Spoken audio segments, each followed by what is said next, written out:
Teacher talking sports, what it does, what it do, how we living. It has been an extremely eventful NFL offseason. The NFL draft has just passed us by. So we're going to take a look at an article from Bleacher Report that was posted today. So ranking the 7 worst decisions of the 2022 NFL offseason. We'll take a look at them. I'll name a few after I'm done that I believe could have been included. So let's get into it. They went in descending order. So starting at number 7, Seahawks overpay for Will Dissly. I could definitely agree with that. The tight end was given a 3-year, $24 million deal. I believe like $16 million guaranteed. It's just kind of odd that they paid him that much money. They acquired Noah Fant in the trade for Russell Wilson. Noah Fant is clearly the superior player.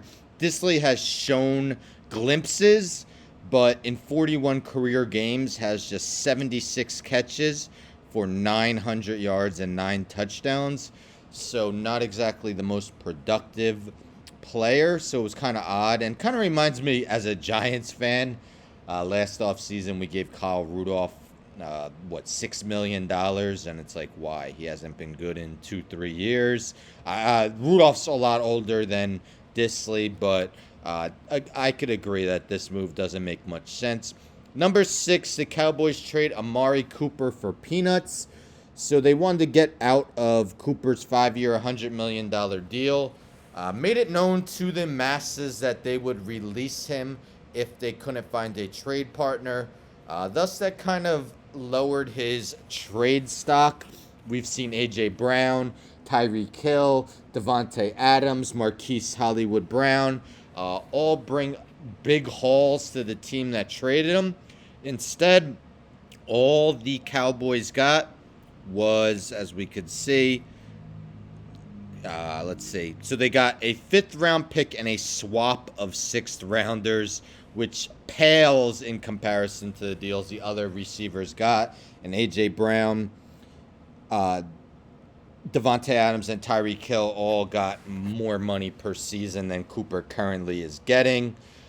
Number 5, Patriots help Tom Brady. Yes, Ali Marpet, very surprising retirement at the end of this past season. The New England Patriots dealt starting guard Shaq Mason at Tampa Bay Buccaneers for a paltry 5th round pick. So I see Shaq Mason as just a step below being a Pro Bowl player.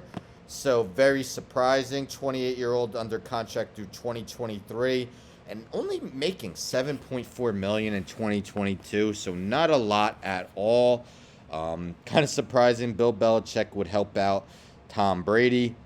Number 4, Patriots trade down, make a strange pick. Yes, in the first round, 29th overall. So they trade down from 21st to get 29th, 94th, and 121st selections. They took Cole Strange, guard, so basically replacing Shaq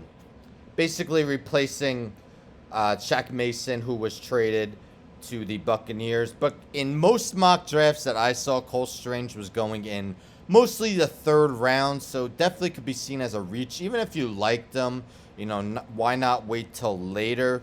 It was unlikely anyone was going to take him early in the 2nd round. As you can see, Strange was 98th ranked prospect on the BR scouting department's big board, so really no one projected him to go into the opening round. This one I don't know if I agree with. Falcons' alienation of Matt Ryan. So the Falcons were looking into acquiring Deshaun Watson. As Matt Ryan said on the Ryan Russillo podcast, as we could see, had none of this gone down, there's probably a pretty good chance, talking about that he would return to Atlanta. Atlanta's a rebuilding team. Let's be serious. Keeping Matt Ryan wouldn't really do much for them. Yes, they only got a 2022 3rd-round pick for him, but he's definitely on the decline. Should be an adequate starter. I would put him probably towards the middle of the quarterback ranks, maybe somewhere in that 15 to 18 range. Number 2, Jaguars make a risky pick at number 1. Tough call, too. So they're saying Trayvon Walker definitely was a reach at number one. 22nd ranked player on the BR board. That's definitely low. I know Mel Kiper, I believe, had him either 7 or 9. No one else really had him as low as 22nd. But of course, a lot of people believe they should have taken Aiden Hutchinson. So we'll see if that was a reach. I'm not ready to consider that one of the worst decisions of 2022 NFL offseason. I would have went with Hutchinson, but we'll see. Trayvon Walker definitely had the measurements and the agility shown in his running that make it understandable that they would take him as the number one pick. Number one, Commanders overpay for Carson Wentz. Yeah, Carson Wentz has been nothing but, let's say, adequate at best the past few years. Wentz could keep the Commanders afloat, let's say like 9-8 record, 8-9, maybe at best 10-7. He kind of choked with the Colts last year. All they needed to do was win one of their last 2 games, and he did not perform well at all. So, and with the draft looking to be a lot better at the quarterback position next season, at least Bleacher Report believes maybe they should have kind of tanked and gotten like a Bryce Young or a C.J. Stroud next season. So those are their top 7 worst off-season moves by teams. Some they didn't mention that I would like to include. Kind of surprised none of the Jaguars' moves were included, well, besides their draft pick.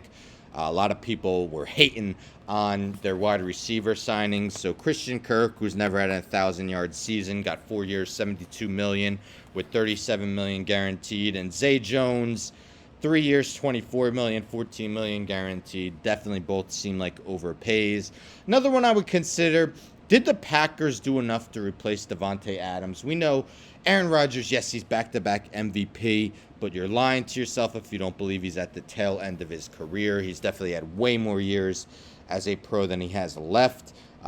Did they really maximize his chances of getting his second Super Bowl ring? Trading Adams and the wide receiver room. Yes, I actually said Christian Watson in a previous video is the best value. I believe he had the 8th best odds at Offensive Rookie of the Year, 8th or 7th. But other than that, and, you know, let's see if Watson can perform. He's a second-round pick. Their wide receivers are who? Allen Lazard, Sammy Watkins, who they signed in free agency for literally nothing, and Randall Cobb, who really hasn't been a big-time performer in a few years. So, yes, did they really maximize Rodgers' chances of getting his second Super Bowl ring? And, of course, Seattle Seahawks. As of now, I mean, there's still Baker Mayfield, Jimmy G out there. Things could change, but right now, looks like their starting quarterback is Drew Lock and a training camp battle with Geno Smith. Is that really smart thinking for Seattle? You have a 70-year-old head coach in Pete Carroll. Does he really want to sit through subpar quarterback play? I'm not really sure about that. So those are 3 I would consider. But let me know in the comments, what do you believe has been the worst move of the offseason? I would love to hear what you guys have to think. It's Teacher Appreciation Week, guys. Don't forget to subscribe. Appreciate this teacher, right? Like the video, share the video, hit the bell for notifications. I'm out.